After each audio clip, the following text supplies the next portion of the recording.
Todos buscamos tranquilidad financiera en cada momento de la vida. Aquí te ayudamos a construirla paso a paso y con sentido humano. Con Alberto Díaz del Castillo y Alexandra Arango. Esto es Con Sentido Financiero, el podcast que te ofrece ideas y herramientas para planear, proteger e impulsar tu vida financiera y patrimonial. Bueno, el tema que nos convoca hoy a mí me parece supremamente interesante y lo estábamos hablando recientemente contigo con un caso que tuviste con un cliente y tiene que ver con qué pasa cuando una de las dos personas de la pareja en la familia que son generadoras de ingreso falta por un accidente, por un imprevisto, por una enfermedad. Sí, ese es un tema súper clave, un tema que golpea muy fuerte a las familias y los golpea básicamente en dos aspectos. O por lo menos dos aspectos, puede que más. Uno es el aspecto emocional, por supuesto. Todo el dolor de perder a una persona de la familia, por supuesto, es algo durísimo que no está dentro del ámbito de estas charlas que vamos a tener contigo, pero que infortunadamente pues, no se puede evitar y es algo que es parte de la vida. El otro aspecto es el financiero. El aspecto financiero, porque cuando desaparece un miembro de una familia, uno de los papás, vamos a hablar únicamente de los papás, puede desaparecer cualquier persona de una familia, pero concentrémonos en uno de los papás, pues el golpe financiero también es duro, porque golpea en varios frentes a esa familia que ahora ya no va a tener a uno de sus dos cabezas. ¿Cuáles dirías que son como esos temas que sí o sí afectan financieramente al grupo familiar cuando se pierde una de las personas generadoras del ingreso? Bueno, una que es la que la gente más conoce y para la que tal vez tome más medidas, es justamente la pérdida del ingreso para el hogar, porque desaparece uno de los generadores de ingreso y ya ese dinero no va a entrar más. Tal vez sea sustituido en parte por alguna previsión que haya tenido esa persona, algún seguro o por su pensión. En fin, puede que siempre van a ser coberturas parciales, a menos que haya sido bien pensada, bien planificada. Entonces hay una pérdida de ingreso y ese hogar va a recibir menos dinero del que recibía antes. Va a tener que aprender a vivir con menos dinero del que vivía antes. El segundo impacto financiero, pienso yo, es que también hay gastos nuevos que la gente no ha contemplado y son gastos que sí o sí van a tener que hacerlos, y de esos sí creo que ahora más adelante vamos a hablar, porque la gente no los tiene en cuenta, no sabe que con la desaparición de un ser querido además vienen unos gastos nuevos que tiene que tomarlos en cuenta, porque de alguna parte va a tener que venir el dinero para solventarlos. Y el tercer impacto grande es el impacto en el patrimonio conyugal, es decir, estamos hablando de Colombia y seguramente donde nos oigan y nos interesaría saberlo en los comentarios también cómo funciona la ley en cada uno de sus países, pero en Colombia cuando fallece uno de los miembros de la familia, de la pareja, perdón, si son una pareja que convive hace muchos años o si son un matrimonio, en ese momento se unen los activos, los pasivos y queda el patrimonio conyugal, que es el que va a entrar a ser heredado, y sobre eso hay un impacto importante también, muy muy importante, que la gente no conoce. Déjame te pregunto algo sobre esto. Aliando lo que acabas de compartir, quiere decir que cuando una de las personas de la pareja desaparece o falta, ¿el patrimonio conyugal se consolida? Háblame un poco de eso, del tema de las deudas y de los activos. Sí, en Colombia, pensemos en una pareja que está casada, que tiene hijos, cada uno puede tener sus propios activos, no hay ningún problema. Uno de los miembros de la pareja puede comprar sus propios activos, puede venderlos sin pedirle permiso a la pareja, si son solamente de uno de ellos. Es decir, mientras los dos estén vivos y convivan en unión matrimonial, o sea, tengan una sociedad conyugal vigente, cada uno puede hacer con su patrimonio lo que quiera, con sus activos. Puede adquirir deudas por su cuenta y no van a afectarle al otro en ese momento. Pero cuando cualquiera de los dos fallece, todos los activos de cada uno de ellos se van a sumar y lo mismo va a pasar con todas las deudas. Entonces, supongamos, una pareja compraron un apartamento, un carro, compraron un local de negocio, en fin, compraron varias cosas que suman $1 millón, supongamos. No importa cuánto tenga cada uno, puede que uno de los miembros de la pareja haya comprado $300,000 y el otro $700,000. Bueno, y que esté debiendo uno $100,000 y el otro $50,000. En el momento que llega a faltar uno de los dos, por enfermedad o accidente, por lo que sea, en ese momento se consolida el patrimonio conyugal. Es decir, los 700 del uno se suman a los 300 del otro, va a tener $1 millón en activos y también se consolidan las deudas, que son $150,000 en total. Entonces, el patrimonio pasa a ser en ese momento de $850,000.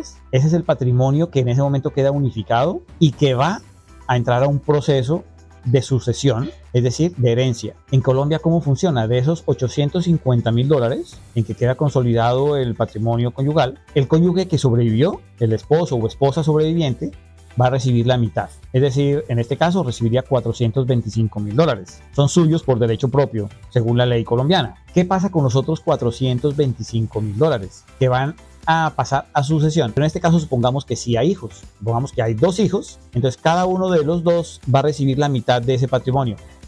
De los $425.000, cada uno va a recibir $212.500.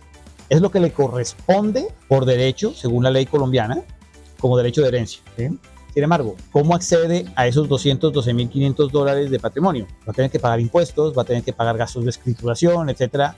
Varios factores que la gente a veces no considera y que son onerosos, son bastante costosos y que la gente no siempre tiene el dinero para pagarlos en ese momento importante donde todo es malo, porque desapareció uno de los papás, porque todo en el hogar posiblemente en ese momento eso sobra, lo que menos se quiere pensar es en finanzas, pero las cuentas siguen llegando, los temas hay que solucionarlos. Por ejemplo, en Colombia, para el sobreviviente, esposo o esposa sobreviviente, como te cuento, tiene derecho al 50%, es decir, esos $425.000 van a pasar sin necesidad de un proceso de sucesión, pero sí va a tener que pagar unos gastos notariales, que dependiendo de la ciudad donde ocurra, pueden ser en todo caso el 1, 2%, en fin, cada ciudad puede tener unos gastos diferentes y entre más alto el patrimonio, pues mayor el valor que haya que pagar. Y ese valor que hay que pagar es de contado, ¿cierto? Entonces es un dinero que hay que tener disponible. Los hijos también van a tener que pagar gastos notariales, pero además van a tener que pagar el impuesto de herencia, que es el 15%. Entonces sobre una herencia de $200.000, estamos hablando que va a tocar pagar $30.000, más de $30.000 en impuestos cada uno de los hijos para acceder a su propiedad, es decir, para acceder a su herencia. Y la pregunta es, ¿dónde están? ¿Dónde está ese dinero? Claro, porque si los hijos, digamos, son ya adultos o tienen una actividad económica productiva y tienen ahorros, podrían en un momento dado tomar esos ahorros para materializar esta herencia a través del pago de los impuestos que les corresponden. Pero ¿qué pasa si son menores de edad? ¿Qué pasa si también ya tienen una familia organizada y tienen unos gastos o no tienen los ahorros para poder hacer ese tipo de gasto? Entonces ahí pues no van a poder materializar la herencia. Exactamente, y fíjate, en los casos que tú mencionas donde afortunadamente cuentan con el dinero, en todo caso es doloroso tener que desprenderse de una suma tan importante que tiene que estar en algún activo líquido. O sea, puede que sean los ahorros que tiene la familia para su jubilación, puede que sean los ahorros que tiene para la educación de uno de los hijos, o para un viaje, o para lo que sea, y tienen que sacrificarlos para convertirlos en un activo que de pronto no es tan rentable. Puede que sea para acceder a una parte de una casa o a una parte del carro, en fin, seguramente o posiblemente lo tienen que convertir en un activo menos líquido, y eso en todo caso le va a doler. A cualquier persona, así sea dinero con el que cuenta, pues le va a doler tener que desprenderse de ese dinero. Alberto, imaginemos por un momento que los herederos no tienen el dinero líquido para poder hacer el pago de esos impuestos, pero quieren materializar su herencia. ¿Qué tendrían que hacer? Tendrían que salir a vender los bienes que están recibiendo por la falta del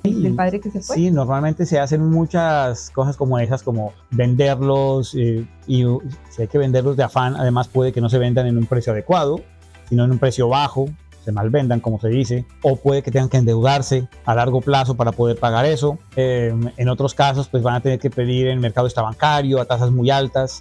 Todos son casos muy duros, en donde, pues digamos que eso es lo que explica por qué hay muchas sucesiones que no se han podido materializar y duran años y años, y vemos por ahí una casa valiosísima, un apartamento valiosísimo que no se convierte en herencia para sus hijos porque no han podido pagar lo que hay que pagar para materializarla y convertirla en una herencia. Entonces ese es un tema difícil, y tú me das pie para algo que estaba dejando en el tintero, y es que pensemos en el cónyuge, en el esposo o esposa que sobrevivió, que tenía antes, mientras estaban casados, pensemos, tenía su casa, tenía su carro, vivía con su pareja, eran felices, etcétera, disfrutaban de sus activos juntos, pero en un momento, cuando desaparece su pareja, se ve abocado a tener nada más la mitad de lo que tenía antes, porque su patrimonio ya no es suyo, solamente es suyo la mitad. Y estamos hablando que si ese patrimonio es el apartamento, por ejemplo, estamos hablando de mucho más que simplemente un valor económico. Estamos hablando de que ahí es donde la persona tal vez viva hace muchos años, es donde tiene sus cosas, donde le caben sus muebles, donde ha vivido con sus hijos, donde hay un valor emocional importante,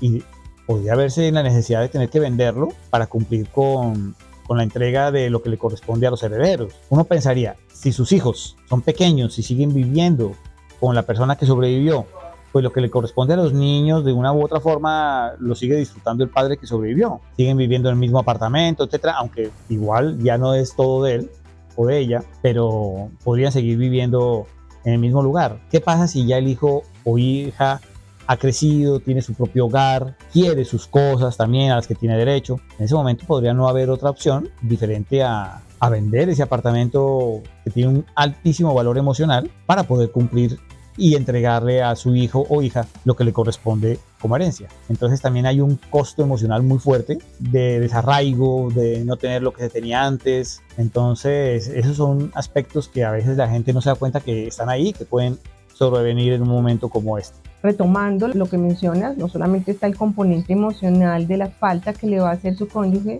sino también tiene que ver con una calidad de vida disminuida por cuenta de entregarle a los hijos lo que legalmente les corresponde. Este tema no deja de ser inquietante. Veo que podemos hablar acá de dos situaciones. Una situación es, ¿qué pasa si además hay hijos de la persona que se fue en una relación previa? Esos hijos también van a tener derecho al patrimonio de ese padre o de esa madre. Ahí me gustaría que compartieras un poco sobre eso. Y te lo menciono por una razón, y es porque hace poco estuve hablando con una persona allegada y pasamos por el frente de una casa muy hermosa que está abandonada y no entendíamos por qué, en un muy buen sitio. Y es porque esa familia, el padre se fue y él tenía 2 matrimonios y tenía hijos en ambos matrimonios. Y los hijos nunca han podido ponerse de acuerdo con lo que el padre dejó y no han podido recibir la herencia. Entonces ahí quiero, si te parece bien, que hablemos en este momento de ese caso. Y lo otro es que me cuentes qué se puede hacer, o sea, cuál podría ser una vía de solución para una situación que no solamente es dolorosa, sino que también impacta financieramente a las familias. Y ese caso que mencionas es muy interesante, fíjate, y es que, digamos que papá y mamá, desaparece el papá y los herederos podrían entrar en desacuerdos, y esos desacuerdos complican el proceso de sucesión, hacen que no se pueda acceder a los bienes, o algunos de los herederos pueden tener el capital mientras que otros no, para pagar lo que les corresponde de impuestos y otros gastos de la herencia. Entonces ese es un problema grande que justamente es del que estamos hablando. Y el otro caso, el que tú estás mencionando, la pareja, papá y mamá, uno de ellos tiene un hijo de un matrimonio anterior, digamos, hablemos que es el papá quien desaparece. Entonces el papá desaparece, tienen un hijo en común con su esposa actual y tiene adicionalmente un hijo de un matrimonio anterior. Ya sabemos cómo funciona. Si hablamos del mismo patrimonio de antes, entonces la esposa, a ella le corresponden $425,000, tendrá que pagar los gastos de escrituración, y entre sus hijos tendrá que dividirse el resto de los $425,000. ¿Qué pasa? Su hijo con su esposa actual va a recibir su parte, también teniendo que asumir sus gastos de impuestos de herencia y gastos notariales y de abogados, si es el caso, y podría seguir viviendo con él, la mamá, con el niño, y no habría problema en esa parte de conservar el patrimonio. Sin embargo, el otro hijo, el hijo del primer matrimonio, que si es mayor de edad, vivirá por su cuenta, de pronto hasta con su familia, o si no es menor de edad, estará en manos de su mamá. En todo caso, será una familia diferente, y en ese caso es muy probable que ellos quieran lo que les corresponde inmediatamente, ¿no? Entonces en ese caso no aplica lo que sí pasa con el hijo que vive con la pareja, y es que pues ya no se va a poder dar el tema de que simplemente sigo viviendo en mi casa actual y ya, sino que aquí hay que solucionar el tema de la herencia de ese hijo que vive en otro hogar, y por eso habrá o que vender el activo o habrá que comprarle de alguna forma su participación al heredero, al niño o al hijo, y habrá que ver de dónde vienen los recursos para ello. Y ahí va de la mano de cuál es la solución que ahorita quiero plantearte, cuál es la que a mí más me gusta por lo que llevo haciendo 20 años. No sé si no sea la única, pero yo no creo que haya una mejor. Pero digamos que eso tiene una solución. Y hay otras casuísticas. Por ejemplo, volvamos al mismo ejemplo. Papá, mamá, un hijo en común, y la mamá tiene un hijo de una relación previa. Y, o sea, no es hijo de su pareja actual. Y supongamos que es el señor quien desaparece. Tiene una enfermedad, desaparece finalmente. ¿Qué pasa en ese caso? lo mismo que ya hemos visto, pero aquí hay un tema adicional, y es que en otros casos de los que hemos revisado hoy, todos los hijos quedan amparados en cierta forma con el patrimonio que hay, pero en este caso el niño que es hijo de la señora, pero que no era hijo de la persona desaparecida, no tiene derecho a nada. No tiene derecho a nada porque a menos que hubiera sido adoptado, caso en el cual sí sería hijo y ya estaríamos hablando otra vez de una situación como la de antes. Si no ha sido adoptado, sino que es un hijo de una relación previa a la señora, no tiene derecho absolutamente a nada de lo de la persona que desapareció. Y en ese caso, esa persona, ¿cómo va a quedar? Va a quedar un poco desamparada, digámoslo así, ¿no? Siendo hermano del hijo de la relación de pareja. Exactamente, ¿no? siendo hermano del otro niño, queda con una relación de desigualdad. También hay un tema emocional ahí. Entonces, vemos que hay muchas cosas que se pueden presentar, muchos sentimientos que se pueden encontrar allí. La casuística es muy grande.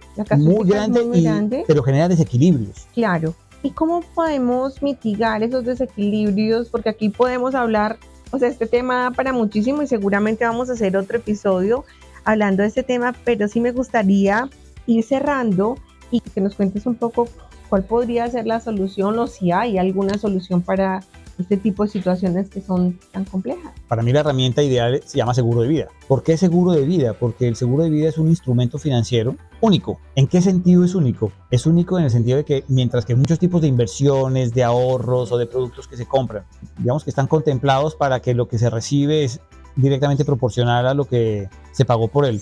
Por ejemplo, una inversión rendirá en la medida que en una relación directa con lo que tú invertiste.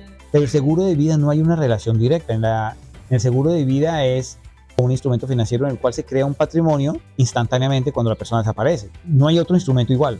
Pensemos en ese último caso que me nombraste. Tenemos un hijo que no es de la pareja, sino que solamente es de la señora. Previendo, cuando el señor está vivo y compra un seguro de vida, donde esta situación que estamos analizando él la puede analizar y lo que hacemos nosotros, por ejemplo, como consultores financieros es ayudar a la gente a ver previamente estas situaciones y entender que pueden ocurrir. Entonces, esa persona puede decir, el hijo de mi esposa, pero que vive con nosotros, que les ayuda con nosotros, come con nosotros, va al colegio con mi hijo, quedaría desamparado. ¿En cuánto quedaría desamparado? Mientras que su hermano recibe $400,000 como herencia, él no recibe nada. Ese señor podría comprar un seguro de vida de $400,000 con único beneficiario este hijo de la esposa. De manera que si llega a fallecer, quedarían en igualdad de condiciones. Y adicionalmente ese seguro debería tener también contemplados todos los valores necesarios para que su otro hijo, el hijo de la pareja, pueda cubrir todos los gastos notariales, los gastos de impuestos de herencia, su esposa pueda inclusive tener su patrimonio completo.